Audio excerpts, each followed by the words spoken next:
بالله من الشيطان الرجيم. بسم الله الرحمن الرحيم. السلام عليكم ورحمة الله وبركاته. إن الحمد لله نحمده ونستعينه ونستغفره ونعوذ بالله من شرور أنفسنا ومن سيئات أعمالنا. من يهده الله فلا مضل له ومن يضلل فلا هادي له. أشهد أن لا إله إلا الله وحده لا شريك له وأشهد أن محمدا عبده ورسوله.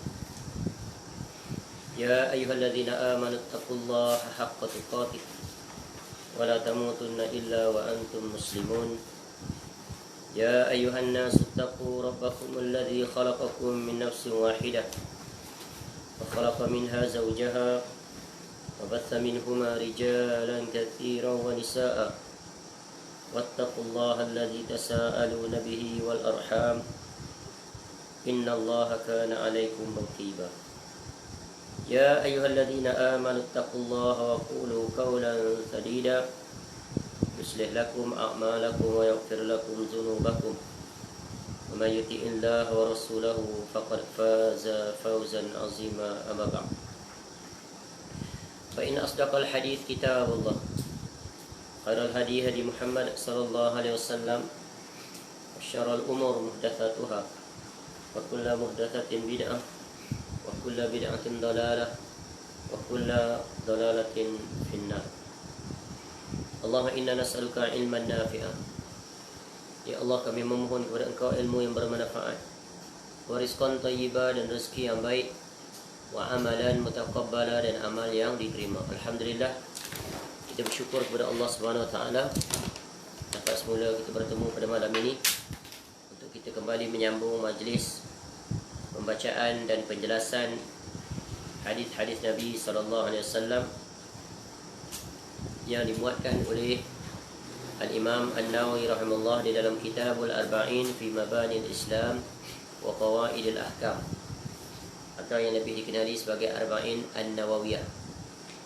Itu sebuah kitab yang sangat besar sekali faedahnya, mengandungi 42 wasiat Nabi sallallahu alaihi wasallam kepada kita sebagai umatnya, agar dengan itu kita dapat mengambil pelajaran dan faedah, dan kita beramal dengannya dan kita menyampaikannya kepada orang lain, dan yang kita mati di atasnya. Dengan itu kita akan mendapat yang mudah-mudahan keredaan, keampunan, ya, diganjari pahala, dan diakhiri kalam kita dengan la ilaha illallah dakhalal jannah. Baik, InsyaAllah pada malam ini kita akan menyambung, yaitu hadis yang ke-36, Al-Haditsus Sadisu was Thalathun. Hadis yang ke-36 adalah hadis yang agak panjang sedikit, ya, tidak terlalu panjang dan juga tidak terlalu pendek, pertengahan. Dan hadis ini adalah merupakan salah satu daripada 9 hadis yang diriwayatkan oleh, ya, Abu Hurairah radhiyallahu anhu. Dan ini merupakan hadis yang terakhir, iaitu hadis yang ke-9 yang datang daripada jalan Abu Hurairah radhiyallahu anhu. Baik, kita langsung saja membaca matan hadis ini, kemudian terjemahannya, kemudian penjelasan dan faedah daripadanya.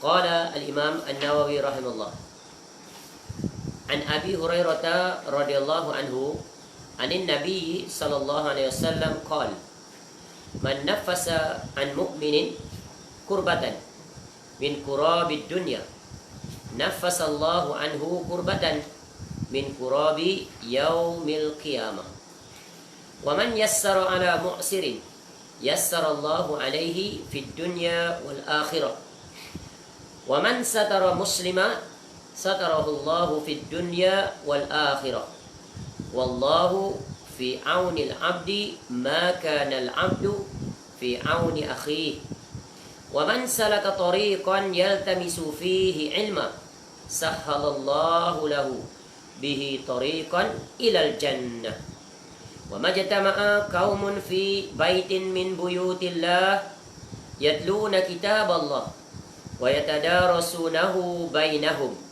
illa nazalat alaihimus sakinah wa ghasyiyatuhumur rahmah wa haffathumul malaikah wa dzakarahumullahu fi man indah wa man batta'a bihi amalu lam yusri' bihi nasab.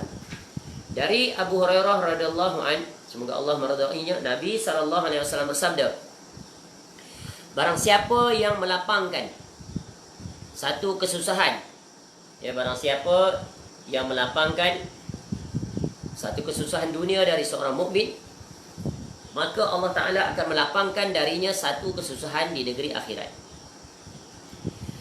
ya, pada hari kiamat, ya. Barang siapa yang memudahkan urusan orang yang berada di dalam kesulitan, maka Allah akan memudahkan baginya, ya, yakni dari kesulitan di dunia dan di akhirat. Barang siapa menutupi aib seorang muslim, maka Allah Ta'ala akan menutupi aibnya di dunia dan di akhirat. Allah Ta'ala sentiasa menolong seorang hamba selagi mana hamba tersebut menolong saudaranya. Barang siapa yang menempuh jalan untuk menuntut ilmu, maka Allah akan memudahkan baginya jalan menuju ke syurga. Tidaklah satu kaum berkumpul di salah satu rumah Allah, yakni masjid, untuk membaca kitab Allah dan mempelajarinya di antara mereka, melainkan ketenteraman turun ke atas mereka, rahmat meliputi mereka, malaikat mengelilingi mereka, dan Allah menyanjung mereka di tengah, ya, Allah memuji mereka di tengah para malaikat yang berada di sisinya. Barang siapa yang lambat amalnya, maka tidak dapat dikejar oleh nasabnya. Hadis riwayat Muslim nombor 2699.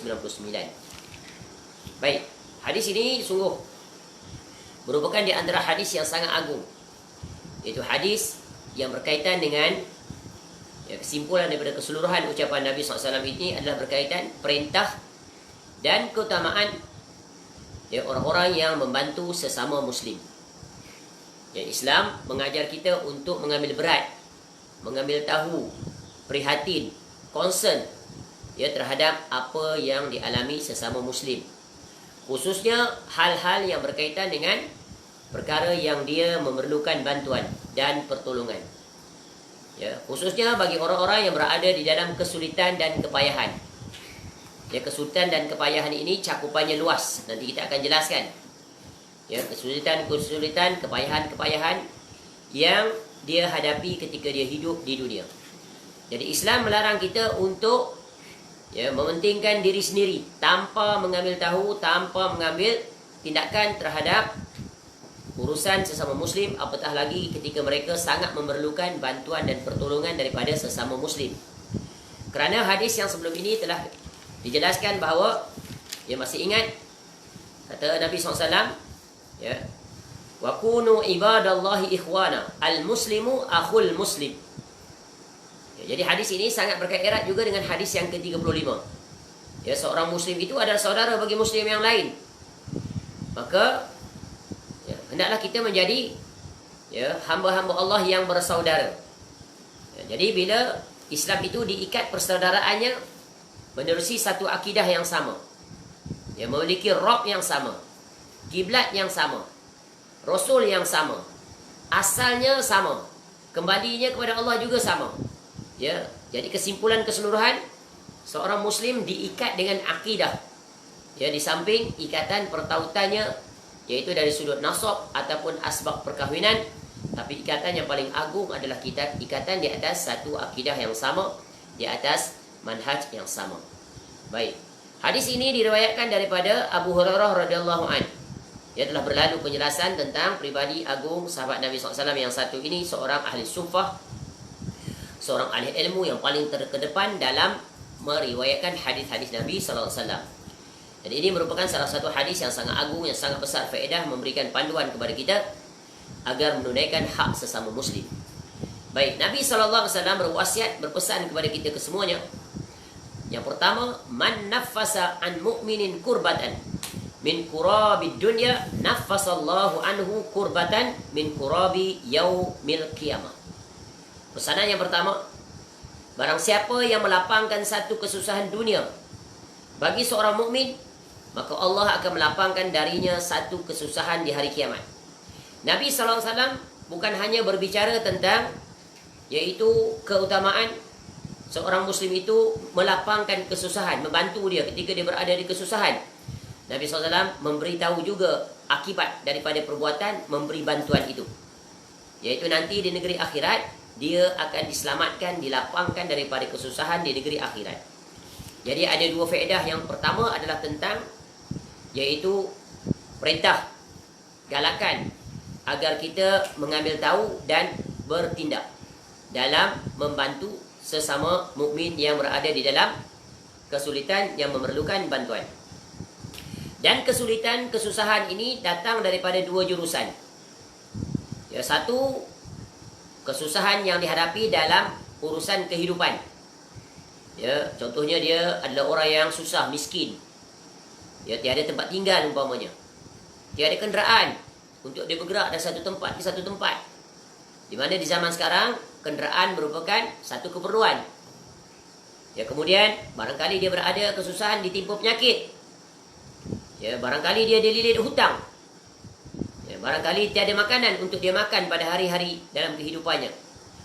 Barangkali masalah, ya, pelajaran anak-anak, tiada wang untuk membeli persiapan dan kelengkapan untuk bersekolah anak-anaknya. Contoh di tahun depan, persiapan. Ya, dan banyak lagi hal-hal yang berkaitan dengan kesusahan dari sudut keperluan hidup. Itu yang berkaitan dengan, ya, fizikal, tempat tinggal, makan minum, ya, sakit dan sebagainya. Yang keduanya adalah, iaitu kesusahan yang dihadapi dari sudut hatinya, kesusahan hatinya. Contoh dia gelisah, ya, tak tenang, rasa sempit dada, tak pernah merasa terpuaskan, khawatir, was-was.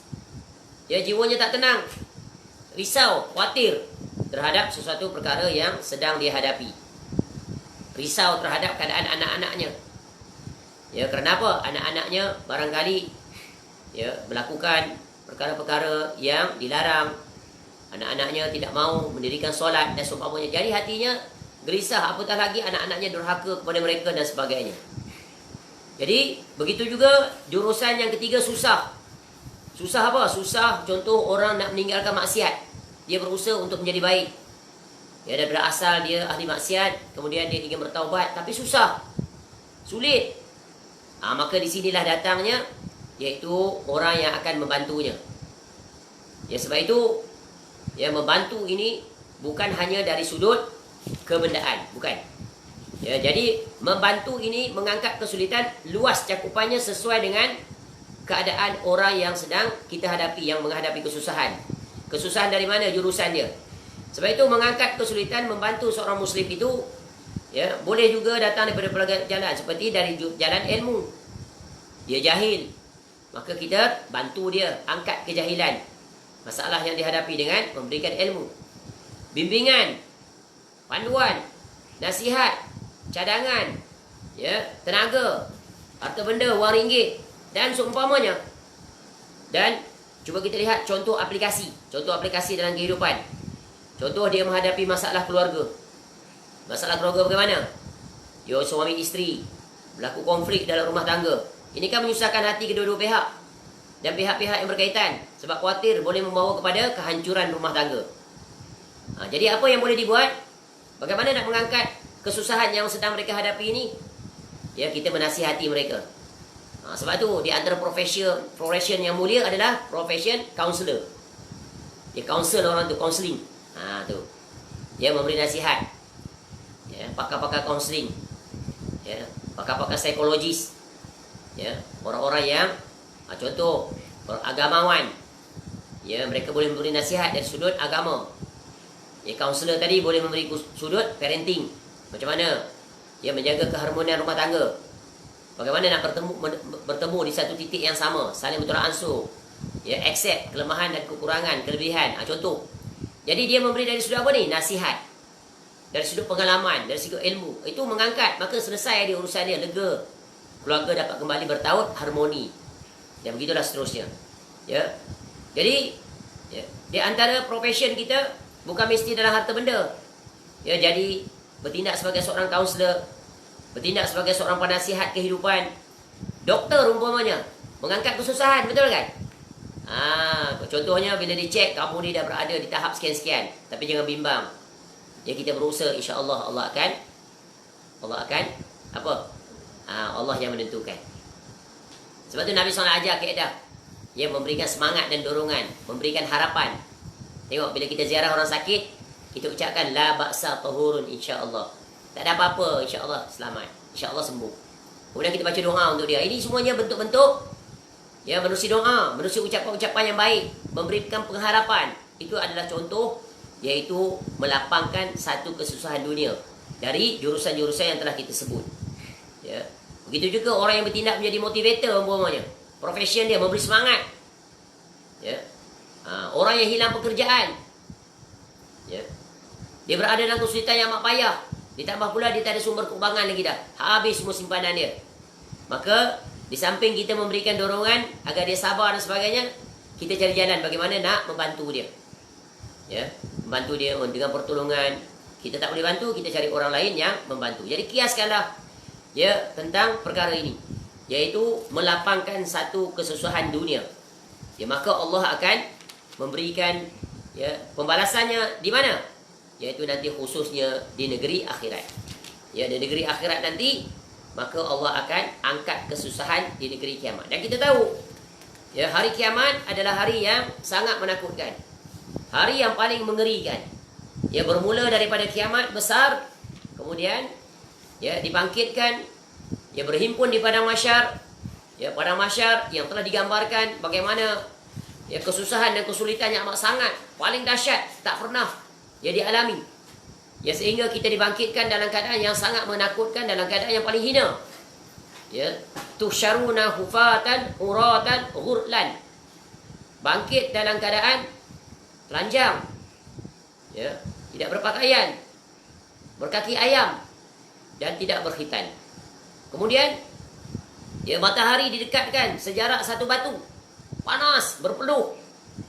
Ya, sehingga Nabi SAW menggambarkan peristiwa yang sangat yang memeritkan itu. Idza kana yaumul qiyamati uddiyatis syamsu minal ibad hatta takuna qidamilin aw isnain. Apabila manusia dikumpulkan pada hari kiamat, maka matahari didekatkan dengan hamba-hamba sehingga sebatas satu atau dua batu. Ya. Tu. Ya, kemudian panasnya matahari membuat mereka berpeluh. Fayakunu fil araqi. Berpeluh biqadri a'malihim, sesuai dengan ya amal perbuatan mereka. Peluh itu menyebabkan mereka ditenggelami oleh peluh itu sesuai dengan amalan mereka. Masya Allah. Ya, ibaratnya gambarannya kita dilanda banjir, tak boleh bergerak ke mana, air makin naik daripada lutut sampai ke paha, sampai ke pusat, sampai ke dada, sampai ke mulut, sampai ke hidung. Tu bergantung pada amal masing-masing. Di situ dah tahu dah tanda-tanda kedudukan. Ya. Faminhum man ya'khuzuhu ila aqibai, wa minhum man ya'khuzuhu ila rukbatai, wa minhum man ya'khuzuhu ila hiqwai, wa minhum man yuljimuhu iljama. Itu keadaan-keadaan masing-masing. Di antara mereka ada yang terendam sehingga kedua tumitnya, ada yang terendam hingga kedua lutut, ada yang terendam hingga ke pinggangnya, dan di antara mereka ada yang terendam sampai ke mulutnya hingga dia tak dapat bercakap. Tak mati, tak lemas. Sebab hari itu bukan lagi hari kematian. Hidup selama-lamanya. Sama ada nanti ke mana? Syurga atau ke neraka. Ya. Jadi keringat manusia, peluh manusia pada hari itu akan mengalir ya di bumi sampai ya sejarak ya 70 depa atau hasta dengan ketinggian mencapai mulut mereka atau telinga mereka. Dalam hadis yang lain. Ya. Jadi manusia ketika itu sungguh berada dalam keadaan yang sangat sulit. Ya, yauma yaqumun nasu lirabbil alamin. Hari ketika mana manusia berdiri. Ya, panas yang teramat. Satu hari di situ bukan sama dengan satu hari di dunia. Satu hari sama dengan 50,000 tahun. Lama tak? Lama. Ya, dengan kita berbuat kebaikan di dunia, Allah angkat kesulitan itu. Padan tak pembalasan Allah ni? Tak padan kan ikut hukum akal. Betapa luasnya anugerah Allah kepada orang yang membantu orang lain dalam kesusahan. Jadi jangan take for granted. Sebab apa? Kita berbuat mengangkat kesulitan dalam pelbagai bentuk tadi. Nanti di negeri akhirat Allah selamatkan kita. Ya, maka hendaklah banyak-banyak berbuat kebaikan dengan menolong orang, mengangkat kesusahan. Baru disebut satu kesusahan. Bayangkan kita mengangkat kesulitan banyak orang. Ya. Kita tolong orang dengan ucapan, kita tolong orang dengan akhlak kita. Ya, kita tolong orang dengan kebendaan. Ya. Jadi itulah dia keistimewaan. Ya. Maka hidup di dunia, prinsip yang penting adalah jika kamu tidak boleh memberi manfaat, jangan sekali-kali memberikan mudarat. Itu prinsip penting. Tapi yang aulanya, hidup di dunia mestilah menjadi orang yang bermanfaat. Kerana sebaik-baik orang adalah yang memberi manfaat. Tak boleh dengan harta benda, dengan senyuman. Itu paling minima. Orang yang susah hati bila kita senyum, bagaimana dia? Ya, sekurang-kurangnya dia senang, digembirakan dengan wajah kita yang ramah. Baik, itu secara ringkas. Yang kedua kata Nabi SAW, barang siapa memudahkan urusan orang yang kesulitan, maka Allah memudahkan baginya dari kesulitan di dunia dan di akhirat. Ini kesulitan. Ini lapang kesusahan, melapangkan urusan dia. Ini adalah memudahkan urusan. Ya. Wa man yassara ala mu'sirin yassara Allahu alaihi fid dunya wal akhirah. Jadi duanya ganjaran sama. Ya. Jadi melapangkan satu kesulitan dan memudahkan urusan ada perbezaan, walaupun seolah-olah ada juga titik temu persamaan. Jadi yang kedua, ya, perintah Nabi SAW iaitu, ya, barang siapa yang memberikan kemudahan kepada orang yang kesulitan, maka Allah akan berikan kemudahan padanya di dunia dan di akhirat. Ya. Contoh, yang memberikan kemudahan kepada orang yang berada dalam kesulitan. Senang saja penerapannya. Kita bermudah dalam berurusan dengan seseorang. Bermudah, bukan bermudah-mudahan, bermudah. Ya. Apa mudah? Tidak berprotokol terlalu rumit, tidak birokrasi. Contoh dalam pengurusan, dia organisasi. Ya, kita nak pergi ke buat permohonan, jangan dirumitkan. Ya, nak dokumen tu, nak dokumen ni, nak tanda tangan tu, nak tanda tangan ni, 10 salinan, 3 salinan itu, nak kena kopi ini, nak kena kopi. Padahal bendanya mudah saja. Mudah kan? Ya, apatah lagi ketika itu dia sangat memerlukannya. Ya, mudahkan daripada tarikh dia permohonan, tarikh kelulusan.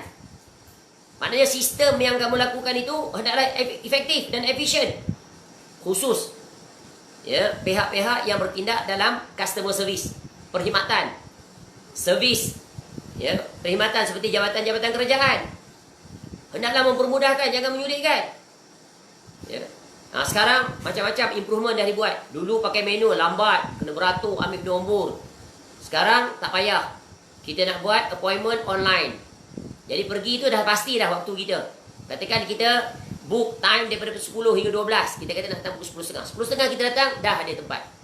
Kalau sebelum ni terpaksa beratur, berjela, berpusu-pusu, ni kan menyulitkan.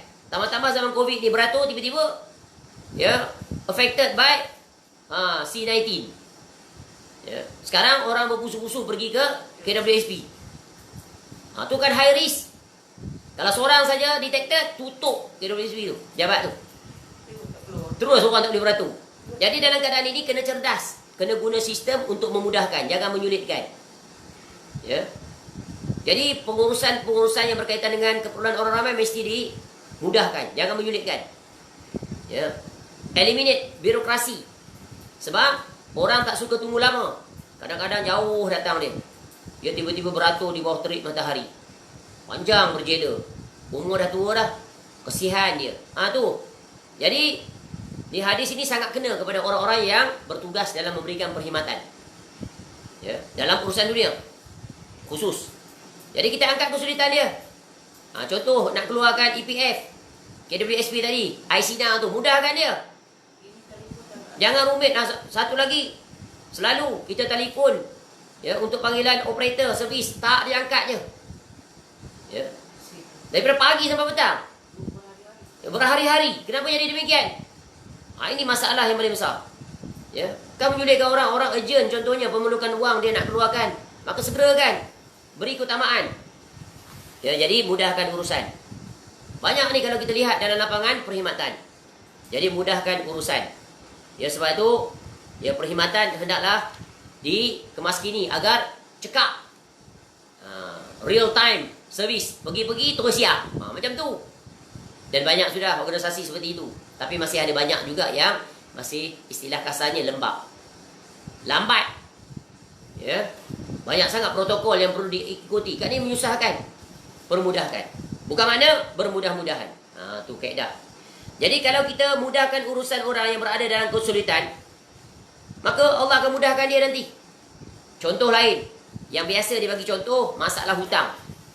Ya, masalah hutang. Ya, orang dalam berhutang, hutang merupakan salah satu perkara yang diizinkan dalam syariat. Dibenarkan. Ya, kerana itu ya Allah berikan keistimewaan kepada orang-orang yang memiliki ya, harta dan seumpamanya untuk mereka membantu dalam bentuk memberikan pinjaman. Ya, di antara perkara memudahkan dalam urusan hutang iaitu apa? Berikan tempoh dan kelonggaran waktu. Ya, sampai dia ada kelapangan dan mampu untuk membayar. Contoh bila dia nak pinjam pada kita. Saya nak pinjam 10,000 tuan. Betul? Berapa lama tempoh yang kamu perlukan untuk membayar semula? Tanya dia. Ya, dia pun kata setahun. Ya, kenapa setahun? Kita boleh tanya sebab hak kita. Dia pun terangkan begini. Maka dilihat alasannya munasabah. Dia kehilangan pekerjaan. Dia perlu ambil masa untuk mencarikan pekerjaan, untuk mendapatkan tu. Ya, dia kata maksimal setahun. Ya, insya-Allah. Ya, kalau saya ada yang berkemampuan, lebih awal lagi saya akan jelaskan. Maka buat agreement, sign. Itu memberi tempoh dan kelonggaran. Ya, dan itu memang dituntut dalam Islam. Jangan kita, walaupun kita tahu dia tak mampu, tak, saya tak nak setahun. 6 bulan, by hook or by crook, you have to pay back. Ini menyulitkan orang tersebut. Tak kira lah ada orang seperti itu. Ya. Sebab dia rasa dia lebih tinggi dirinya. Sebab apa? Orang berhajat pada dia. Ini orang yang sombong.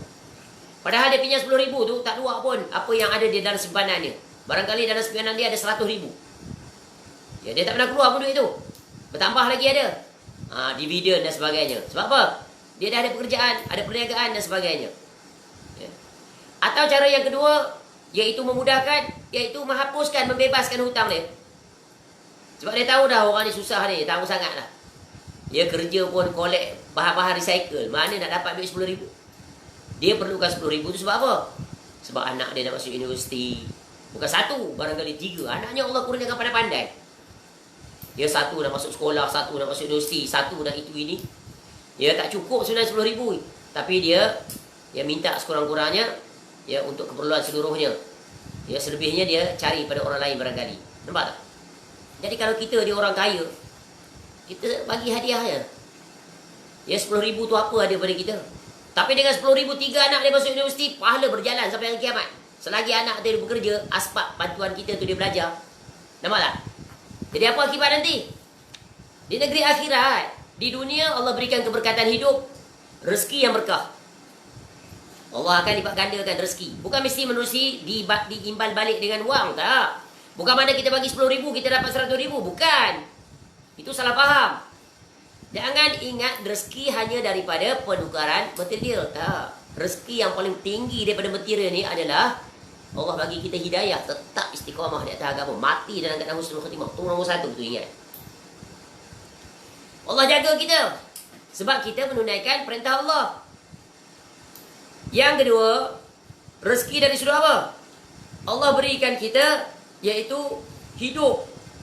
Allah panjangkan usia kita. Allah berkati umur kita. Ya. Dan berbagai lagi nikmat-nikmat yang Allah berikan yang kita tak terhitung, tak padan dengan kita memberikan dia, iaitu melansaikan 10,000 tadi. Tak padan. Cuba lihat, apa saja yang Allah balas pada kita semua tak padan dengan apa yang kita buat. Ibarat mencelup air di dalam laut. Itulah nilai dunia.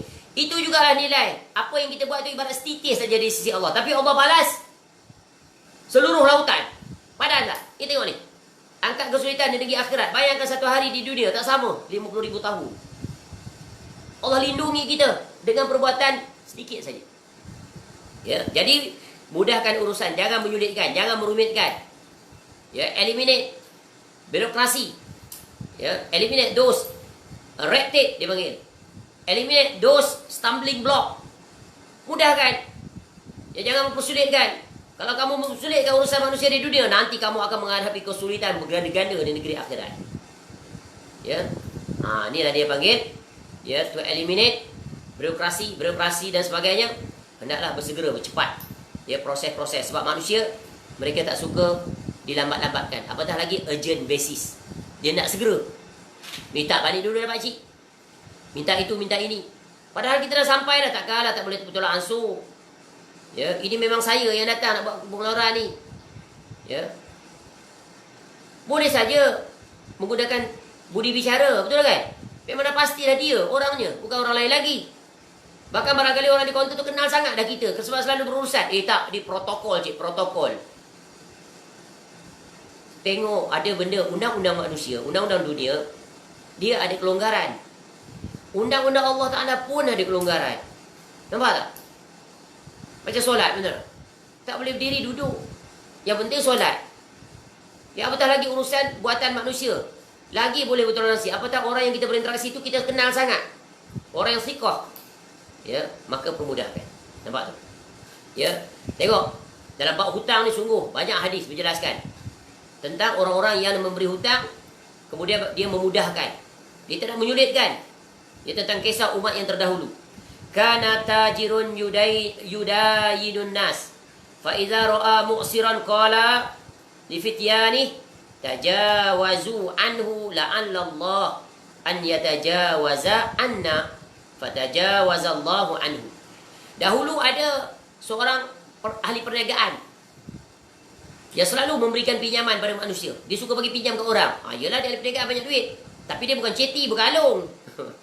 Dah bagi dah riba tambahan, tak. Jika dia melihat orang yang dia beri pinjam itu berada dalam kesulitan, tak mampu nak bayar hutang dia, dia buat apa? Dia kata kepada anak-anaknya, wasiat pada anak dia pesan. Bebaskanlah hutang dia.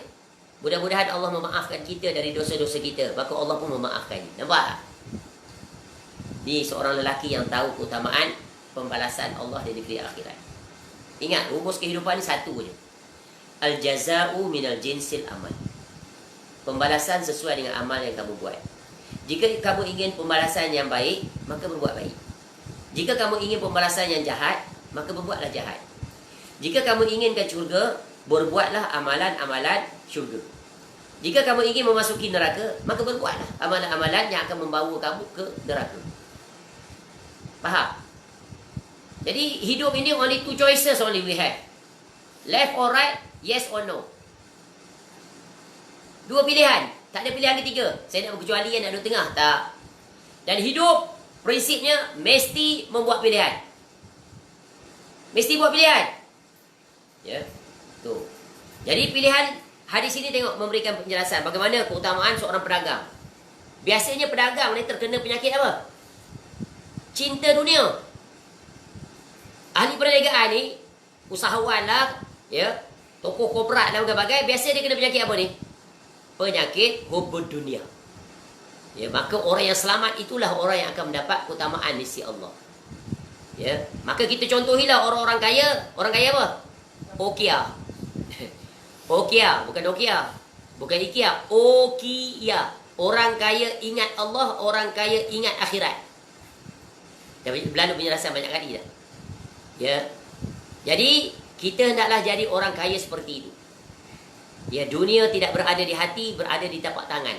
Berada di tapak tangan, tidak digenggam terlalu kuat, tidak dibuka terlalu luas, tidak kedekut dan tidak boros. Wasatiyah, pertengahan.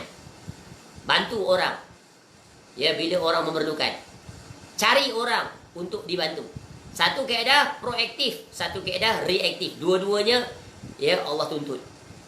Bila ada orang datang meminta, ya tapi hak kita untuk memberi atau tidak. Ya. Ya, tengok kondisi orang tersebut. Kalau kita tahu orang ni jenis suka meminta-minta, jumpa orang semua nak minta tanpa berusaha, maka tahan, jangan bagi. Sebab menggalakkan dia berbuat dusta.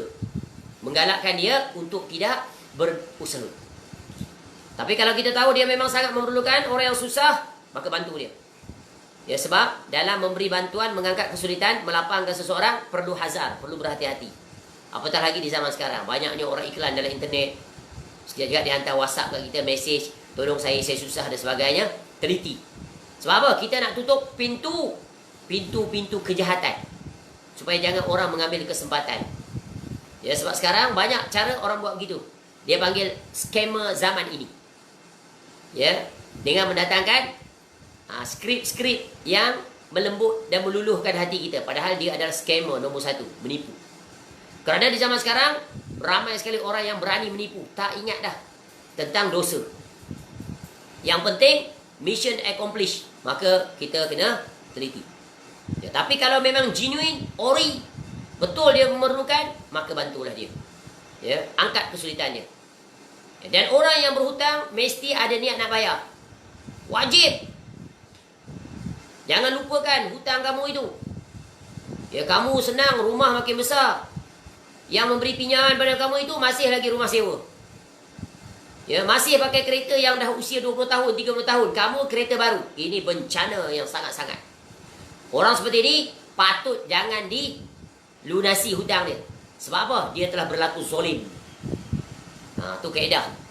Ya, kalau tidak kita mengajar dia kepada kezaliman, lebih kezaliman lagi terhadap orang lain pula.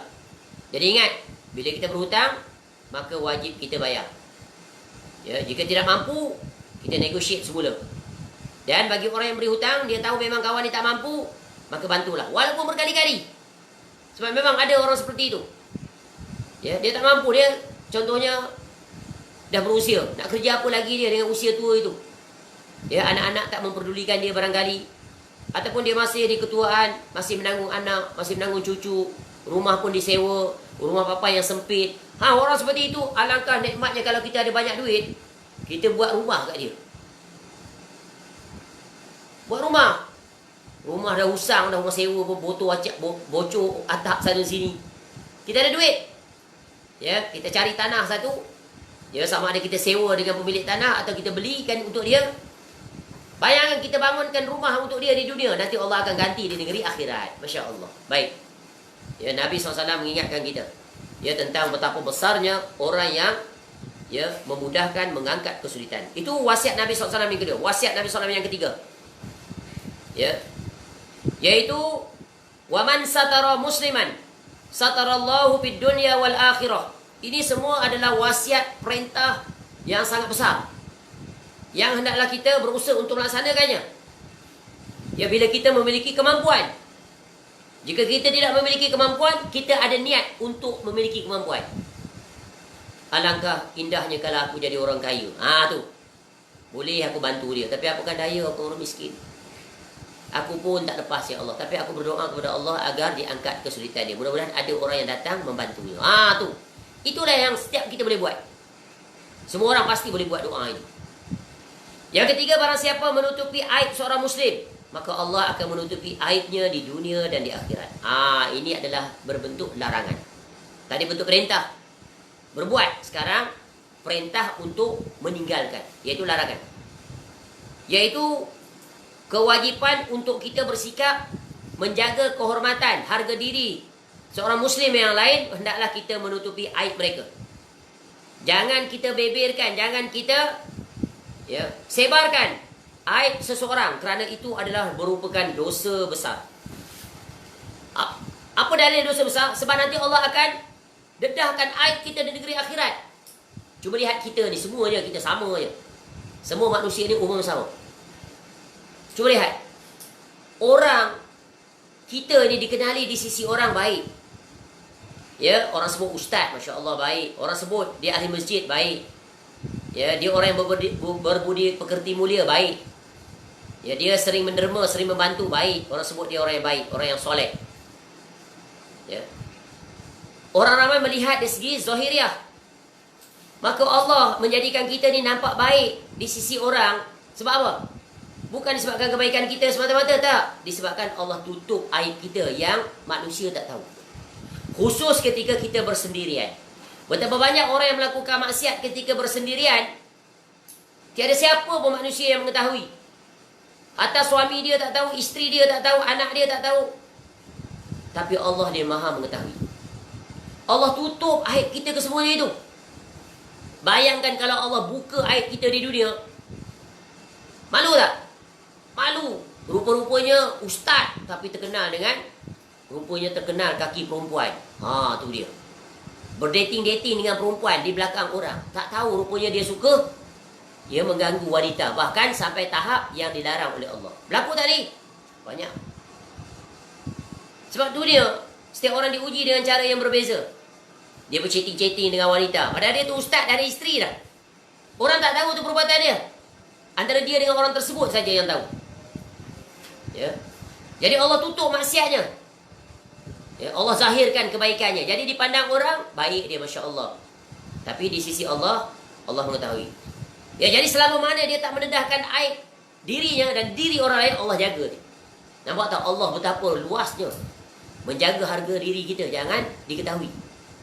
Kalaulah diketahui, Masya Allah, hidup ni tak ada tempat lah kita nak menyembunyikan diri kita. Malu yang amat sangat. Jatuh harga diri, jatuh credibility. Betul kan? Bila sekali maksiat kita diketahui oleh orang, hilang kepercayaan, hilang sikah. Walaupun apa yang kita sebut selama ni baik semuanya, bagus. Mengajak manusia kepada Allah, dia mengajak berbuat taat, rajin bersedekah, tiba-tiba dia kebalikan daripada itu. Wal-iyazubillah. Jadi jangan sekali-kali kita mendedahkan aib seseorang. Dilarang. Kecuali dalam beberapa keadaan saja. Itu dibenarkan. Ya, aib seorang contohnya apa? Kita tahu kalau kita tak terangkan aib dia, orang akan terjatuh kepada kejahatan dia. Ketika itu kena jelaskan. Ya. Khususnya orang yang terang-terangan melakukan kemaksiatan dan dia berbangga di atas kemaksiatannya itu. Itu kita wajib terangkan. Supaya orang tak terjatuh di atas zohir baik dia sebenarnya jahat. Dan dia pula akan membinasakan orang lain. Adapun pelaku maksiat macam mana pun jahat, kita tahu sejarah masa lalu. Contoh, kita ada kawan dulu. Kata kita dulu jahat. Jahat waktu muda. Waktu sekolah nakal, jahat, macam-macam kita buat. Ya. Kemudian kawan kita tu. Ya, setelah berpuluh tahun kita berjumpa, tiba-tiba dia bercerita dengan kawan-kawan dia lain. Kita ada ketika itu juga atau tidak ada? Kita waktu tu dah berubah penampilan. Katakan dah jadi ustaz ataupun dah dah ikut sunnah, pergi masjid, surau, tak cakap dah lara macam dulu-dulu. Kawan kita pula kata, Mat, luar biasa kau. Dah jadi ahli masjid. Kau tak ingat ke kita dulu zaman muda-muda? Engkau yang paling jahat sekali. Apa yang kau tak buat dulu? Macam-macam kau buat. Dia sebut satu-satu. Haram hukumnya, berdosa besar. Tak boleh kita ungkit. Contoh, kita duduk sama-sama dengan kawan-kawan atau ahli keluarga kita, tengok-tengok dia muncul dalam TV. Contoh, rumah kita ada TV lah. Contoh, tak ada TV rumah. Dia aku kenal ni. Yang mesti tengok ni, kawan abang ni. Masya Allah, dia sekarang dah jadi orang begini Hebat, dah jadi ustaz. Dah mengisi slot. Tak sangka, tahu tak dia dulu waktu rekod waktu muda tu, abang kenal sangat dia ni. Di kaki judi nombor 1 di kampung dulu. Kaki belaga ayam, kuat ni dia. Dia dah ketua di kampung. Ketua penjuri juga dia nombor 1. Itu haram hukum dia. Menedahkan aib. Dilarang. Jadi jangan sekali-kali kita menceritakan aib sesiapa sahaja. Tutup serapat-rapatnya. Kalau nak menedahkan aib untuk pengajaran boleh. Jangan sebut pelaku dia. Jangan sebut namanya. Boleh sebut si B. Nama sebenarnya bukan B, tapi nak sebut untuk pengajaran. Itu boleh. Tapi kalau sebut spesifik, tak boleh. Kecuali, kita sebut tadi kecuali, kalau untuk mengelakkan manusia daripada terjatuh pada kejahatannya. Contoh, kita tahu ni gangster nombor 1. Gangster di kampung ni, dia nombor 1. Dia suka peras ugut orang. Setiap kedai tu dia pau oleh dia. Kita ingatkan kedai yang baru buka tu. Ingat tu dia gangster. Kalau dia datang, kau pandai-pandai lah baca ayat ke, ceramah sikit kat dia, bagi dia tak peras ugut kau. Boleh. Sebab itu Nabi SAW menyebut, iaitu larangan mencari aib seorang. Larangan mendedahkan aib orang. Jangankan mendedahkan aib orang, menyebarkan aib orang. Aib diri sendiri kita pun kita tak boleh cerita pada orang. Simpan rapat-rapat. Sebab itu contoh, ada orang kadang-kadang dia datang mengadu pada ustaz. Ni ustaz ni selalu pun dia. Tak boleh. Ustaz kalau dah orang tu nak cerita tentang kemaksiatan di masa lalu, dia stop immediately. Jangan cerita tuan. Cerita yang akan datang, yang telah berlalu saya tak nak dengar. Ni tak, dia pasal telinga habis dia cerita satu-satu. Sampai si kawan tu cerita semua maksiat yang dia buat. Dulu ustaz saya pernah berzina dengan sekian-sekian. Sampai sekarang pun saya pernah berzina. Ustaz, tak perlu. Tak perlu. Dia boleh guna pihak ketiga. Jangan guna diri dia. Ustaz, saya ada nak bincang sikit. Ni ada seorang kawan ni, dia ada masalah Ustaz. Dia cerita kat saya, padahal dia tu. Dulu dia waktu muda ni, Ustaz, dia pernah berzina. Dia sekarang nak kahwin. Jadi dia serba salah. Patut ke dia ceritakan yang dia dulu pernah berzina kepada pasangan yang dia nak kahwin. Sama ada lelaki atau wanita. Begitulah apa? Sebab dia tak sebut pada diri dia. Sebab sebenarnya dia. Kalau dia cerita dia, maka ustaz tu akan ada persepsi negatif. Sampai bila-bila ustaz tu pasti akan ingat dia. Dan itu kan telah menjatuhkan harga diri dia. Dan ustaz ni pula nanti diuji pula oleh syaitan. Cerita pula kes dia tu dalam ceramah dia. Cerita pula. Ya, ada orang di kampung saya. Kampung saya tu orang boleh cari je dah. Ya, dia tersilap nak sebut. Tapi kalau dia sebut pihak ketiga tadi, tak apa. Tak boleh juga. Sebab apa? Dalam kuliah dia tu orang tu ada depan dia. Tu lagi bahaya. Nampak tak? Jadi jangan cerita. Ada orang kadang-kadang dia berceramah. Dia baru bertobat. Mungkin dulu dia pelakon ke, penyanyi ke, ahli maksiat. Hari tu dia bertobat. Dia orang terkenal, maka orang usung ni kesana kemari berceramah. Lalu dalam ceramah ucapan sulung dia apa? Tuan-tuan, saya alhamdulillah lah. Saya telah bertaubat, dulu saya ahli maksiat, tuan-tuan. Apa yang saya tak pernah buat? Dia sebutlah, mencuri, menipu orang, membunuh, berzina, semua saya pernah buat. Ini dosa besar. Orang seperti itu bukan berceramah. Kamu pergi menuntut ilmu. Dia bencana di zaman sekarang.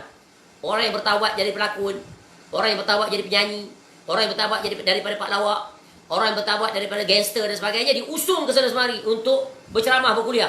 Apa yang dia boleh bagi? Sebab itu Pak Kaedah mengatakan, kalau seorang tidak memiliki sesuatu, apa yang dia boleh berikan?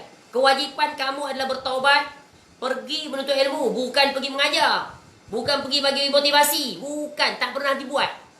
Tapi di zaman sekarang sungguh bencana. Orang-orang seperti itu diusung ke sana semari untuk menyampaikan ceramah. Orang pun panggil dia ustaz. Orang Melayu ni satu ciri khas. Bila tukar pakaian, pakai jubah, pakai kopiah, pegang tunggat, ya, bagi salam sikit, Allahumma salli wa sallim ala nabiyyina Muhammad, ustaz. Padahal baru ustaz. Dia berkata dalam keadaan dia jahil. Itu tadi dia dedahkan maksiat dia. Saya dulu tuan-tuan buat ini, buat ini, buat ini. Saya taubat alhamdulillah. Sekarang saya nak menyampaikan kebaikan. Dua kesalahan sekaligus. Satu, dia mendedahkan aib dia yang Allah larang untuk dia buka, Allah tutup. Allah pasti akan buka nanti negeri akhirat. Yang kedua, dia telah mentazkiyah diri dia. Sekarang saya dah baik tuan-tuan. Saya dah insaf, saya dah bertaubat. Tak perlu kamu declare dua perkara. Kewajipan kamu adalah yang pertama bertaubat dengan taubat nasuha. Sebab kamu belum selamat. Sebab pintu yang kedua kamu belum masuk, iaitu pintu ilmu. Syaitan sangat mudah untuk menyesatkan kamu ni. Sebab kamu berada di dalam kejahilan. Bukan masa kamu untuk pergi berceramah. Ya, nanti banyak kesalahan daripada kebaikan, kebenaran. Pergi menuntut ilmu, bertaubat, bersungguh-sungguh menuntut ilmu, memperbaiki diri. Ya, beribadah kepada Allah untuk cover kejahatan dan kemaksiatan yang telah kamu lakukan. Orang kita sampai tahap begitu sekali mengusung. Sebab apa? Nak meraih populariti, nak meraih orang datang masjid. Orang kita berdakwahnya nak ramai. Ingat, berdakwah bukan perlu pada ramai. Yang penting berdakwah itu menyampaikan walaupun terhadap seorang. Hidayah milik Allah. Ini orang sekarang nak crowd pula. Islam tak suruh begitu.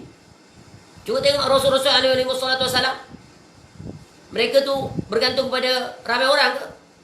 Crowd pula ke? Tak, mereka sehebat-hebat orang. Tapi yang mereka dakwahkan itu, berapa orang yang ikut? Berapa orang? Bukan bilangan. Tapi kita telah wajib menyampaikan hidayah itu Allah yang pegang. Berapa ramai orang yang datang kuliah, tapi keluar masih lagi berada di tahap yang sama. Masih lagi jahil. Masih lagi tak berubah hidup dia. Sebab apa? Dia datang kuliah hanya untuk mendengar halwa teria. Yang penceramah itu pula barangkali, ya, untuk mengisi kuliah dia bukan dengan ajaran yang sebenarnya.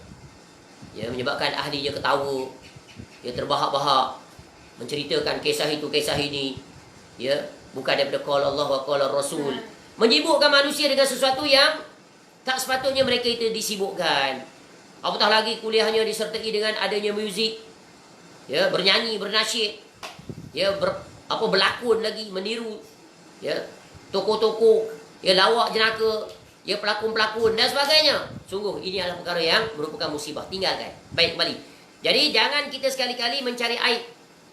Jangan. Dilarang. Ya, itu adalah perintah yang sangat keras daripada Allah Subhanahu wa taala. Sebab itu Nabi sallallahu alaihi wasallam mengingatkan kita. Ya ma'syara. Ya ma'syara man amana bilisanihi wa lam yadkhulil imanu qalbah. La taqtabul muslimin wa la tattabi'u awratihim Fa innahu man ittaba'a awratihim yattabi'illahu azza wa jal awratah. Wa man yattabi'illahu awratahu yafdahu fi baiti. Wahai orang yang beriman dengan lidahnya, tetapi iman tidak masuk ke dalam hatinya. Ya. Kamu jangan mengumpat kaum muslimin dan jangan mencari aib mereka. Karena barang siapa yang mencari aib mereka, maka Allah akan mencari-cari aibnya. Dan barang siapa aibnya dicari-cari oleh Allah, maka Allah akan membukakan aibnya dan mempermalukannya meskipun dia berada di dalam rumah. Nampak tak? Jangan mencari aib orang. Jangan mendedahkan, jangan menyebarkan, jangan menceritakan dan apa saja yang berkaitan dengan aib seseorang. Sekarang tidak. Media massa tu jadi pelopor mengaibkan orang. Tunjuk dalam TV, tunjuk dalam berita. Dia pelaku zina, pelaku itu, pelaku ini. Sampai kawan tu terpaksa tutup muka. Ini dosa besar. Sebab belum tentu dia dibuktikan bersalah. Kalau dia ditentukan bersalah pun, bayangkan kalau dia bertobat kepada Allah. Allah ampun tak dosa dia. Ampun, tapi kamu telah menjatuhkan harga dirinya sampai 7 keturunan dia. Dipermalukan. Ni anak siapa ni? Oh, ayah dia yang keluar TV dia. Oh, mak dia yang keluar TV tu. Oh, anak dara dia yang keluar TV tu. Oh, tokoh itu yang keluar TV, yang rasuah tu berjuta-juta. Tu kan aib. Tengok-tengok, dibuktikan tak bersalah. Dah dijaja, dah difitnah, dah disebarkan. Inilah punca muflis. Ya Allah, hari ini orang tak pedulikan lagi bab-bab itu. Kemudian komentar lagi. Komentar. Ya, songklap duit. Makan duit haram. Sedap dia keluarkan perkataan. Ya, ini semua orang membinasakan dirinya. Ya, dah ingat, Allah pasti akan balas kita. Aib kita nanti Allah akan dedahkan di dunia nanti. Apatah lagi di negeri akhirat. Negeri akhirat yang paling sekali malu. Sebab di dunia orang tak tahu aib kita. Tiba-tiba di akhirat Allah dedahkan. Dah, dia ni rupanya macam ni. Tak sangka. Ya, ibaratnya orang kalau kasarnya di dunia, ibarat bagaimana nak tunjukkan betapa kasarnya orang marah terhadap orang seperti ini sehingga diludah di kuburannya. Kalau dia tu depan aku ludah mukanya. Tak sama dengan berbicara dengan perbuatan. Wal-iyazubillah. Nampak alim, warak, soleh, soleha. Rupanya lebih jahat daripada syaitan. Itu bahasa kasar nak sebut. Sebab apa? Jahat. Ya, suka menebarkan aib, menjatuhkan harga diri. Ya, ini kejahatan yang sangat besar. Sebab itu Nabi SAW ingatkan, setelah perintah untuk berbuat, tegahan yang mula-mula sekali apa? Iaitu barang siapa menutupi aib seorang muslim, maka Allah akan menutupi aibnya di dunia dan di akhirat. Kemudian Nabi SAW menyambung, ya, wallahu fi aunil abdi maka al abdu fi auni akhi. Allah sentiasa menolong seorang hamba selama hamba tersebut menolong saudaranya. Jadi nak mendapatkan pertolongan Allah, tolonglah sesama muslim. Bukan mesti muslim saja, kita boleh tolong orang kafir. Atas dasar apa? Kemanusiaan. Mereka orang kafir. Barangkali dengan asbab pertolongan kita, dia masuk Islam, dapat hidayah. Atas sifat kemanusiaan. Sebab itu Islam atur hubungan kita dengan sesama muslim dan bukan muslim.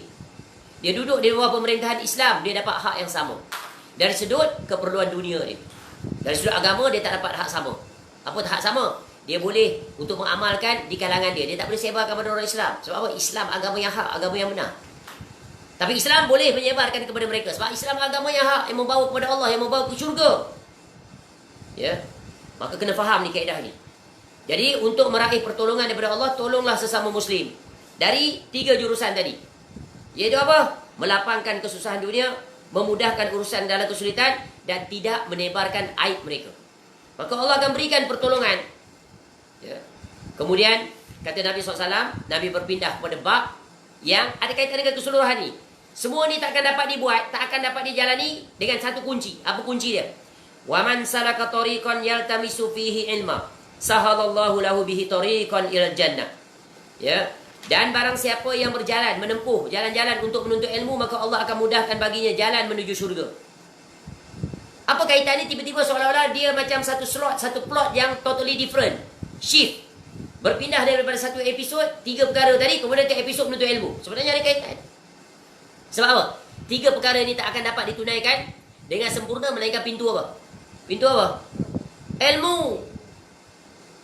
Sebab itu bila ada ilmu akan menampan dia. Oh, bila dia dapat ilmu, ya, mengangkat kesulitan tu ada ganjaran di sisi Allah. Diberi pahala, maka dia tahu dan dia berbuat. Oh, ya.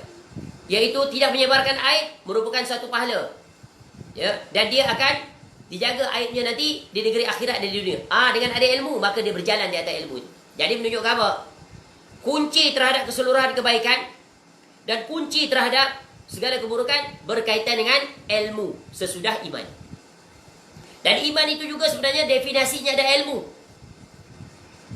Orang yang beriman dia berilmu, betul kan? Macam mana dia akan yakin, akan percaya tanpa sebarang keraguan kalau tidak didasari dengan al-ilmu.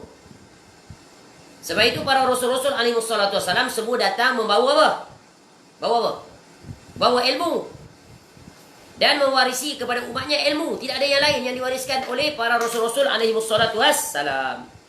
Sebab itu dalam hadis disebutkan, ya, innal anbiya'a lam yuwarrisu dinaran wala dirhaman. Ya, wala dirhaman. Sesungguhnya para nabi itu, para anbiya, rasul-rasul alaihi wassalatu wassalam tidak pernah mewariskan dinar, ya, maupun dirham. Tak pernah. Para rasul itu ajak kita kayu sekaya-kayanya. Tinggalkan harta banyak-banyak, rebut dunia. Tak. Ya. Dan kehidupan para rasul itu, ya, di antaranya mencontohkan hidup zuhud seperti Nabi SAW. Dan Nabi SAW ketika wafat tidak meninggalkan apa-apa, melainkan beberapa perkara saja, pakaian dan sebagainya. Ya. Akan tetapi, ya, wa innama warrasul ilma faman akhazahu akhaza bihatti wafir. Ya, bihazzi wafir. Barang siapa, tapi mereka mewariskan ilmu, barang siapa yang mengambilnya, ia telah mendapat bahagia yang sangat banyak. Ya, jadi ilmu itu adalah warisan yang agung daripada para rasul-rasul alaihi wassalatu wassalam. Sebab itulah Islam menuntut kita untuk menuntut ilmu. Ya. Talabul ilm faridatun ala kulli muslim. Kewajipan kita ini adalah menuntut ilmu. Sebab itu orang yang mulia, orang yang diberikan kemuliaan oleh Allah Subhanahu Wa Taala adalah orang yang dimuliakan Allah dengan ilmu dan kefahaman. Man yuridillahu bihi khairan yufaqihu fid din wa innamal ilmu bitta'allum. Barang siapa yang Allah hendakkan kebaikan baginya, maka Allah akan faqihkan dia tentang agama. Ilmu apa di sini? Ilmu syar'i, bukan ilmu dunia. Ilmu dunia fardu kifayah. Ilmu syar'i fardu ain. Ya. Tapi orang terbalik. Dia jadikan ilmu dunia itu fardu ain. Ilmu agama fardu kifayah. Orang yang buat, aku tak payah. Cukuplah dari ustaz. Aku bukan nak jadi ustaz. Ini pemikiran yang menyimpang. Pemikiran yang cacat. Distorted thinking. Sebab itu umat Islam majoriti mengejar ilmu dunia. Minta maaf cakap, sanggup belajar berhabis usia sampai ke peringkat PhD. Expert dia dalam jurusan tertentu, pakar di bidang tertentu. Tapi sayang dia tak expert dalam urusan agama yang akan menyelamatkannya di negeri akhirat. Ya, rumahnya penuh dengan pelbagai buku rujukan, pelbagai yang berkaitan dengan urusan dunia. Tapi sedikit, bahkan tidak ada buku-buku yang menjelaskan urusan agamanya yang dia akan selamat nanti di dunia dan di negeri akhirat. Sungguh ini satu musibah yang sangat besar yang melanda umat Islam. Wahai umat Islam, cerdaslah. Ingatlah perintah Allah, perintah Rasul. Ya, Nabi SAW menyebutkan barang siapa yang dikenaki oleh Allah kebaikan. Tengok, Nabi SAW kebaikan. Bukan kurniaan dunia, bukan. Ya, untuknya maka Allah jadikan dia faham akan agamanya. Ya, sesungguhnya ilmu itu hanya diperolehi dengan belajar. Sebab itu menuntut ilmu wajib sampai mati. Ya, sampai mati baru berhenti. Belajar ilmu syar'i sampai mati, bukan belajar ilmu dunia sampai mati, bukan. Tapi orang belajar ilmu dunia sampai mati. Umur 60. Ambil degree 60. Dulu tak sempat, sibuk dengan pekerjaan dan sebagainya. 60. Start tahun 1 degree. Sanggup. Degree apa? Barangkali dia minat bidang agriculture, dia buat degree in agriculture. Specialization dalam bidang apa? Iaitu perladangan, iaitu apa, durian Musang King. Oh, spesifik dia. Dia buat kajian tentang tu. Tak salah. Yang salahnya kamu tak belajar tentang bab yang berkaitan dengan sahabatalnya amalan kamu. Kita cross check tengok, ya Allah, berwuduk dengan cara budak-budak. Solat pun dengan cara budak-budak. Apa cara budak-budak? Dia solat, dia tak faham apa yang dia baca. Budak-budak lah tu. Ya. Dia baca Alhamdulillahirrabbilalamin Ar-Rahmanir-Rahim, tak faham dia. Tapi bahasa Inggeris very fluent. Lebih fluent daripada bahasa Arab dia. Ya. Pandai pula bahasa Perancis, bahasa Rusia, apa bahasa lah, bahasa Korea, nah lancar. Tapi bahasa Al-Quran tak lancar. Nampak tak? Ini mungkin pedih, tapi itu hakikat, kena sampaikan. Bagi yang berkaitan lah, bagi yang tak berkaitan, tak lah. Sebab agama itu ditujukan pada kita, untuk kita mengambil faedah.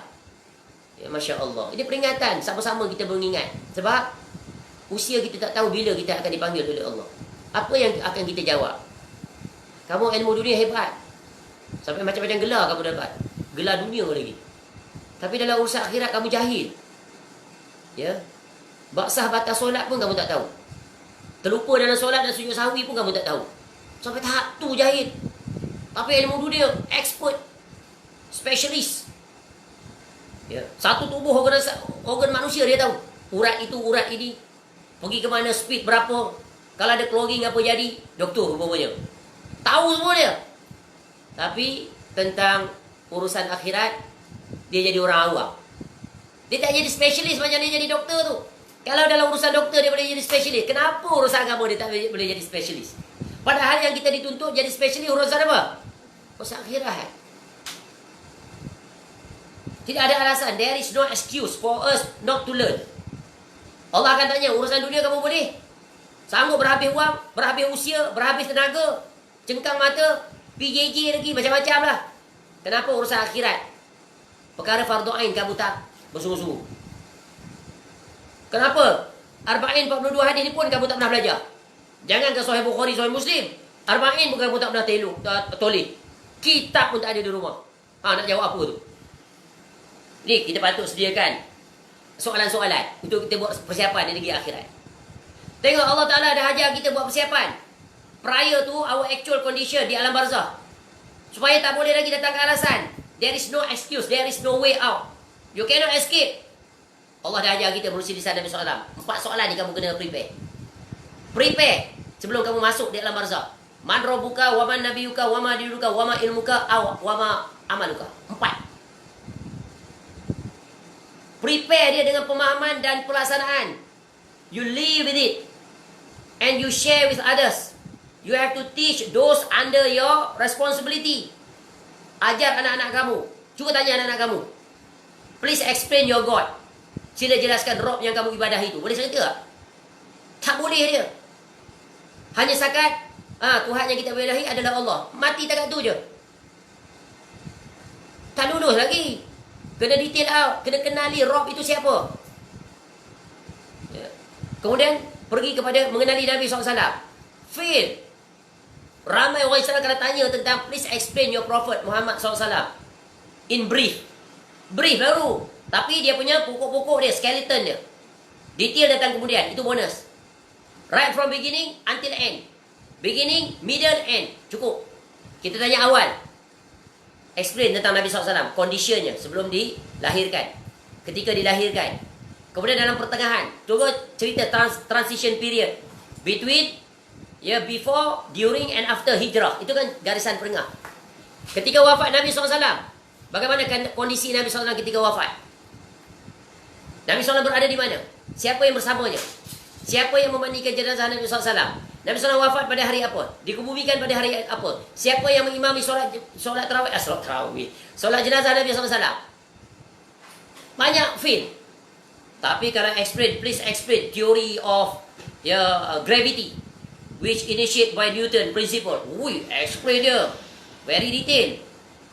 Sebab dia expert bidang tu. Kita ni dunia expert, apa saja kita expert tak salah. Tapi kita mesti expert hal yang berkaitan dengan kewajipan seorang Muslim. Wajib. Sebab itu Imam Ahmad bin Hanbal rahimahullah teladan yang sangat agung. Ditegur kepadanya. Dia imam nombor 1 di zamannya. Di bumi Baghdad. Dia pergi mana-mana pun dia bawa pen, bawa buku, bawa tinta. Ya.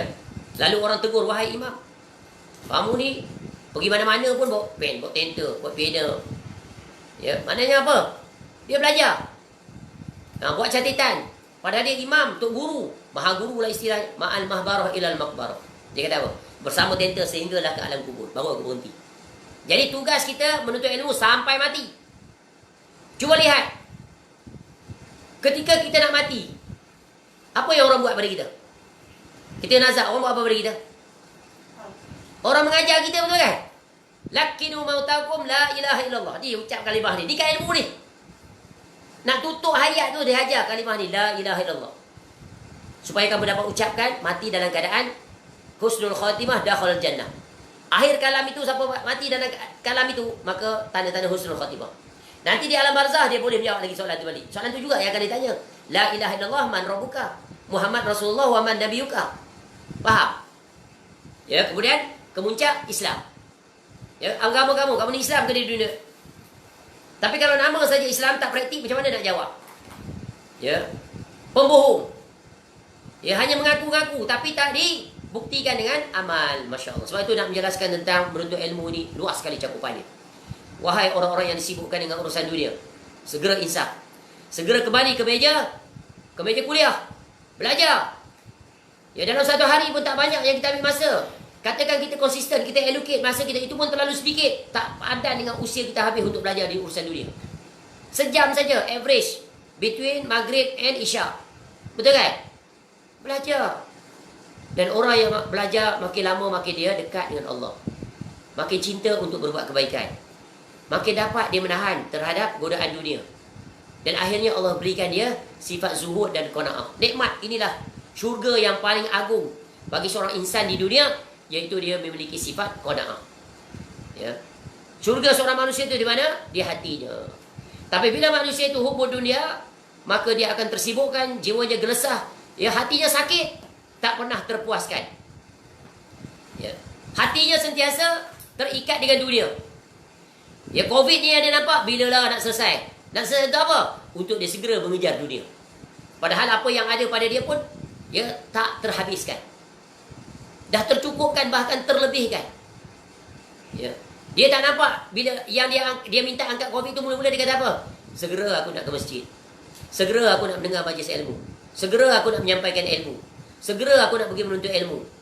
Sepatutnya itu. Dunia nombor 2. Baik. Ya, kemudian Nabi SAW menyambung lagi. Ya. Iaitu wa majtama'a qaumun fi baitin min buyutillah yatluna kitab Allah wa yatadarasunahu bainahum illa nazalat alaihimus sakinah wa ghasyiyatuhumur rahmah wa haffathumul malaikah wa dzakarahumullahu fi man indah. Tengok, terlalu terperincinya bab ni, penekanan terhadap menuntut ilmu yang berkaitan dengan apa? Kitabullah. Ya. Nabi SAW sebut setelah menuntut ilmu tadi, orang yang berjalan untuk ilmu, dia berjalan ke syurga. Kalau dia mati ketika itu, maka syurga untuk dia. Ya. Kemudian Nabi SAW menjelaskan, tidaklah satu kaum berkumpul di salah satu rumah Allah, yakni masjid, untuk membaca kitab Allah dan mengajarinya, mempelajarinya. Di antara mereka akan dapat apa? Ni tengok. Nabi SAW beri keutamaan orang yang meluangkan masa dia menuntut ilmu. Dan ilmu apa yang paling mulia? Ilmu apa yang paling mulia? Ilmu yang paling mulia, iaitu ilmu mempelajari Al-Quran.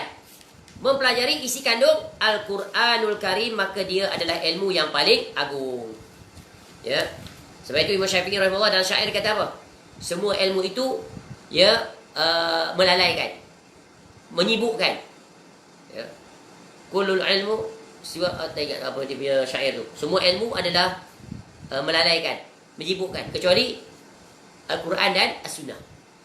Jadi ilmu yang paling utama yang wajib kita pelajari adalah apa? Iaitu ilmu yang berkaitan dengan Al-Quran. Sebab Al-Quran sumber seluruh ilmu. Ya. Dan tempat yang terbaik untuk menuntut ilmu di mana? Iaitu di masjid. Kenapa di masjid? Kerana masjid memiliki keutamaan. Betul kan? Nabi SAW kan mengajar para sahabatnya di masjid. Bukan hanya di masjid, di luar pun dia mengajar. Tapi banyak masa di mana? Di masjid. Kenapa keutamaan disebut di sini? Dua keutamaan. Satu, mempelajari kitab Allah, Al-Quran. Yang kedua, di tempat masjid. Masjid banyak keutamaan. Kita keluar rumah daripada rumah, nak pergi masjid, setiap langkah itu dihapuskan dosa, ditambahkan pahala. Masuk masjid, kita, ya, baca doa, niat iktikaf, solat tahiyatul masjid. Ya. Banyak pahala ni, tak terhitung. Macam-macam pahala lagi. Doa keluar rumah tadi. Ya, langkah kaki keluar rumah. Ya. Kemudian kita duduk dalam masjid, dengar majlis ilmu, iaitu membaca kitab Allah, mempelajari dia. Maknanya kita buat halaqah. Contoh kuliah maghrib tu. Ni dah dia kuliah maghrib. Sebab apa? Dalam kuliah maghrib kita baca apa? Berceramah. Dan berceramah mesti disandari, disulami, didatangkan qala Allah. Contoh kita mengajar hadis Nabi SAW. Bukan hadis Nabi SAW saja yang kita sampaikan, betul kan? Kita sampaikan apa? Firman Allah Ta'ala. Maka dua berjalan. Bila disebut kitab Allah, maka masuk cakupannya adalah hadis-hadis Nabi SAW. Sebab hadis Nabi SAW juga adalah apa? Adalah firman Allah, tapi dalam bahasa Nabi SAW. Dia menjelaskan tentang Al-Quran. Belajar. Apa akibat bila seorang belajar Al-Quran? Sebab Al-Quran adalah seutama semulia ilmu. Khairukum man ta'allama Al-Quran wa 'allama. Sebaik-baik kamu adalah orang yang belajar dan mengajar Al-Quran. Sebab daripada situlah ilmunya. Dan ilmu apa saja? Terutamanya ilmu nombor satu yang wajib kita pelajari daripada Al-Quran adalah ilmu akidah. Ilmu ma'rifatullah. Kenal Allah dengan Al-Quran. Ya, kenal Allah dengan hadis Nabi SAW.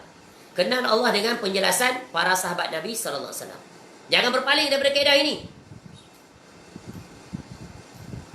Bila berpaling, akan datanglah kerancuan dan syubhat yang akan merosakkan pemahaman yang benar, yang sahih terhadap pengenalan ma'rifatullah. Sebab itu nak kenal Allah, baca Quran. Cuba kita suratul Fatihah. Allah bagi suratul Fatihah itu sebagai umul kitab, dua bahagian. Satu bahagian untuk Allah, satu bahagian untuk kita. Faham? Alhamdulillahirrabbilalamin. Tanda apa ni? Ma'rifatullah. Bukti ma'rifatullah kita pada Allah, kita puji hanya untuk Allah. Rabb satu-satunya yang wajib ditujukan seluruh pujian. Pujiannya hakiki. Allah bagi kita nikmat pelbagai, puji Allah walaupun manusia. Tapi hakikatnya Allah yang mengizinkan, Allah yang memperkenankan. Ya, sebab tu kita selalu sebut di hujung kuliah, kullu ni'matin baca dah. Kullu ni'matin baca dah. Wa ma bikum min ni'matin fa min Allah. Apa saja yang ada kepada kamu tu, semua daripada Allah.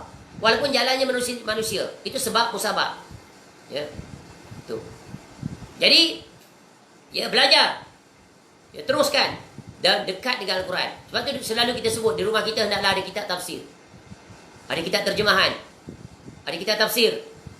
Ya kalau urusan dunia kita boleh beli 10,000, beli kereta, beli rumah 10,000 boleh. Boleh pula sanggup berhutang. Takkan beli kitab tafsir, tak boleh. Ya. Sebab itu yang akan menyelamatkan kita di negeri akhirat. Ya bukti. Iqra'ul Quran fa innahu ya'ti yaumal qiyamah syafi'an li ashabi. Bacalah Quran, nanti dia akan beri syafaat pada kamu. Itu baru baca. Belum lagi tadabbur. Belum lagi faham. Belum lagi amal. Belum lagi sampaikan. Banyak tak? Satu huruf baca 10 pahala. Oh, banyak tu. 100,000 ayat-ayat tu, satu huruf kira. Ya. Baik. Jadi akibatnya mempelajari, membaca kitab Allah, maka Allah kurniakan kita banyak nikmat. Yang pertama apa dia? Allah bagi ketenteraman. Tenteram jiwa. Aman. Ini nikmat yang sangat agung adalah tenteram. Keamanan, betul kan? Aman dalam rumah tangga. Rumah kita berseri. Ya, sebab tu Quran di samping kita belajar di masjid, kita juga hendaklah membaca di dalam rumah. Sebab Nabi SAW pesan dalam hadis lain, jangan jadikan rumah kamu seperti kuburan yang tak dibacakan Al-Quran. Sebab itu benarlah perkataan Al-Imam An-Nawawi rahimahullah tadi, kullul ulumi siwal Qur'ani mashghalah illa al-haditha wa illa al-fiqha fid din. Seluruh ilmu selain daripada Al-Quran ya hanyalah menyibukkan, kecuali ilmu hadis dan fiqh dalam rangka mendalami ilmu agama. Sebab barang siapa yang memiliki seluruh tu, maka Allah bagi tadi ya faqih fid din, yufaqihu fid din, faqih dia. Al-ilmu ma kana fihi qala haddathana wa ma siwa zaka waswasus syayatin. Ni hebat perkataan Imam Syafi'i. Ilmu adalah apa yang tercantum padanya qala Allah wa qala Rasul. Ya. Tu, iaitu firman Allah dan sabda Nabi SAW. Adapun selain itu hanyalah was-was bisikan syaitan. Maka jangan ambil ilmu selain daripada itu. Kalau kita kata kasar pula nanti, ilmu kalam, membandingkan manusia daripada Quran dan hadis dalam mengenali Allah. Maka tengok Imam Syafi'i sendiri pun menyebut demikian. Bahkan Imam Syafi'i sangat memusuhi ilmu kalam. Orang yang sibuk ilmu kalam ni disebat ni. Naik ke atas unta, pusing unta, dipukul dia. Diisytiharkan, dia lah orang belajar ilmu kalam. Kalau ada kesempatan nanti kita baca pendapat 4 imam mazhab terhadap ilmu kalam yang memalingkan daripada berinteraksi dengan Al-Quran dan hadis ya untuk mengenali Allah dengan cara yang benar dan tepat, jelas. Kemudian Yang kedua, rahmat meliputi mereka. Ya, rahmat Allah. Di dunia ni berapa rahmat yang Allah turunkan? 99 Allah simpan. Satu pun dah tak terhitung nikmat. Bayangkan nanti 99. Ya, yang akan kita raih di negeri akhirat. Maka rahmat Allah sangat besar. Ya, inna rahmatallahi qaribum minal muhsinin. Sesungguhnya rahmat Allah sangat dekat pada orang yang berbuat kebaikan. Ya, surah Al-A'raf ayat 55. Jadi, kalau kita nak dapat rahmat Allah, maka kita tunaikan hak Allah. Tunaikan hak Rasul. Ya, hidup ini kita perlukan sangat rahmat daripada Allah. Sebab itu ketika kita memulakan satu pekerjaan, kita mula dengan apa? Bertawasul dengan Bismillahirrahmanirrahim. Ar-Rahman Ar-Rahim, rahmat Allah. Mengharapkan rahmat daripada Allah. Ya, di dunia dan di negeri akhirat. Kemudian faedah yang ketiga, Allah bagi apa? Malaikat mengelilingi mereka. Di antara tugas malaikat adalah pergi mencari majlis-majlis ilmu. Memayunginya. Di masjid ke di rumah sekarang ni. Ada malaikat sedang memayungi. Dan orang yang sedang menuntut ilmu pun malaikat payung dia. Malaikat payung buat apa? Memayungi dengan apa? Dengan apa malaikat payung kita? Bukan. Dengan sayap-sayapnya. Dalam Quran disebut ada 2 sayap, 3 sayap, 4 sayap. Yang paling banyak sayap siapa yang pernah kita dengar? Malaikat Jibril AS. Berapa banyak sayap dia? 600 sayap. Ya, bukan saja setakat sayap. Para sahabat Nabi SAW beri kemuliaan. Malaikat Jibril AS duduk dalam majlis mereka. Duduk di hadis yang kedua. Betul kan? Duduk bertemu lutut. Para sahabat tengok. Itu malaikat. Masya Allah. Beruntung tak Umar radhiyallahu anhu yang meriwayatkan hadis ini? Dia yang melihatnya. Ya, wajah seperti Dihyah Al-Kalbi radhiyallahu anhu. Dan Nabi SAW melihat malaikat dalam rupa yang asli Jibril AS 2 kali. Melihat sayapnya yang sangat indah, tak tergambarkan 600 sayap menitis daripadanya. Ya, warna-warna permata dan sebagainya. Masya Allah. Itu baru lihat malaikat indah. Belum melihat pemilik malaikat. Pemilik manusia. Masya Allah. Dan itulah yang kita harapkan, nikmat teragung di dalam syurga, dapat melihat wajah Allah secara langsung. Baik. Dan yang terakhir, Allah menyanjung mereka di tengah para malaikat. Allah puji ahli ilmu, orang yang menuntut ilmu. Nampak tak? Kita dapat pujian daripada Allah, satu kenikmatan. Pujian manusia tergantung. Kadang dia puji itu bersebab. Kadang dia puji tak ikhlas. Pujian manusia tak kekal, tak hakiki. Tapi pujian daripada Allah, tanda Allah redha. Bila Allah redha, maka apa yang dilakukan hambanya mendapat manfaat nanti di negeri akhirat. Dan yang terakhir, Nabi SAW kunci, tutup hadis ini ya, dengan satu peringatan yang sangat penting. Waman batta'a bihi amaluhu lam yusri' bihi nasabu. Ya. Barang siapa yang lambat amalnya, maka tidak dapat dikejar oleh nasabnya. Apa dia ni kunci dia? Tu satu nanti. Sebelum tu, mana nak kunci, nak kait dengan apa yang Nabi SAW sebut tadi, perintah dan larangan. Barang siapa yang lambat amal, maknanya tak berbuat amal, rugi tak dia? Rugi. Padahal Nabi SAW ada perintah tadi, amal-amal itu kalau kamu buat, ya, kamu tinggalkan yang dilarang tadi, dan kamu berbuat apa yang diperintahkan, sungguh kamu beruntung. Ya. Dan amal di sini disebut kekunci dia, diikat, dikait dia. Kait dia dengan apa? Ya, amalan dan keturunan. Sebab ada nanti di kalangan manusia, mereka ikatkan amal mereka dengan keturunan. Khususnya, ya, mereka keturunan Nabi SAW. Mereka keturunan Tok Guru. Ya, keturunan Kiai. Keturunan Habib. Keturunan Ustaz. Keturunan Imam Bilal. Ya, dengan itu mereka menganggap mereka selamat. Tak akan sekali-kali. Walaupun mereka keturunan Nabi SAW, keturunan itu tak akan dapat menyelamatkan mereka di negeri akhirat. Sebab iman tak boleh diwarisi. Amal tak boleh diwarisi. Iman tak boleh dipinjam, disandarkan. Tak boleh ditumpang kepada orang lain. Walaupun nak menumpang kepada orang yang paling memiliki kemuliaan, iaitu Nabi SAW. Ya, sebab Nabi SAW tak boleh, ya, dikaitkan padanya. Nanti contoh macam ni. Ya, katakan Fatimah radhiyallahu anha nak bergantung kepada Nabi, amalan Nabi SAW sebagai seorang Rasul. Ya, tak akan. Sebab setiap orang bertanggungjawab terhadap diri masing-masing. Jadi hadis ini memberikan satu kaedah yang sangat agung. Apa dia? Iaitu perkaitan di antara amalan dan keturunan. Amalan tiada kaitan ya, dan kena berkena dengan keturunan. Keturunan tak akan dapat membantu seorang di negeri akhirat. Dan setiap orang dinilai dan dihitung oleh Allah Ta'ala dengan keadaan masing-masing. Ya, tengok Nabi SAW sendiri mengingatkan perkara ini. Ya, apa kata Nabi SAW? Ya ma'syara Quraisy, ishtaru anfusakum, la ughni ankum minallahi syai'a. Wahai kaum Quraisy, belilah diri-diri kamu sebab aku tidak dapat memberi kalian manfaat di hadapan Allah sedikit pun.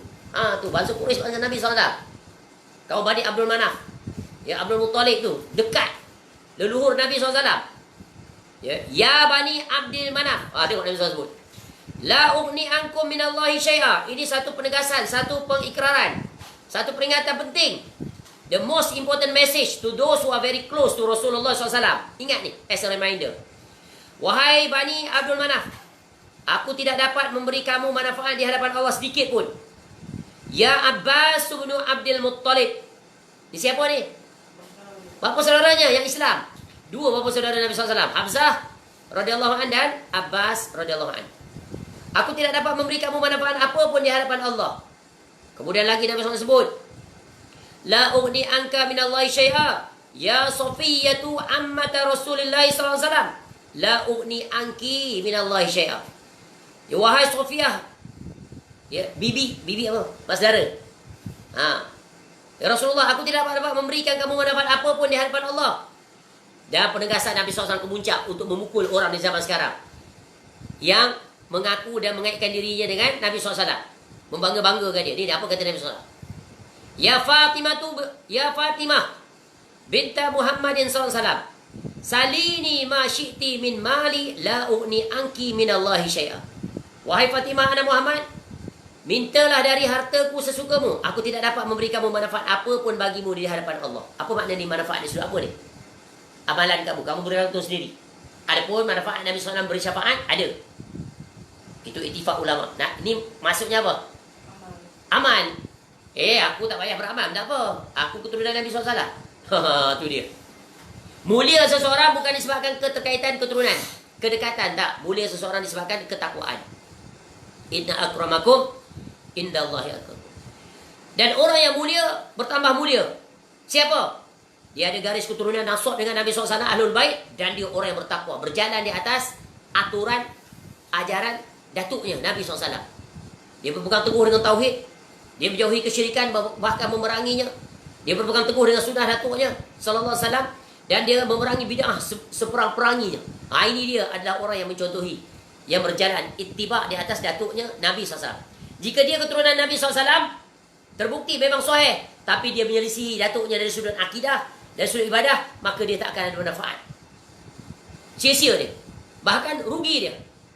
Ya, jadi keturunan tak menjamin menjadi ahli syurga. Yang menjamin adalah amal ibadah. Ya.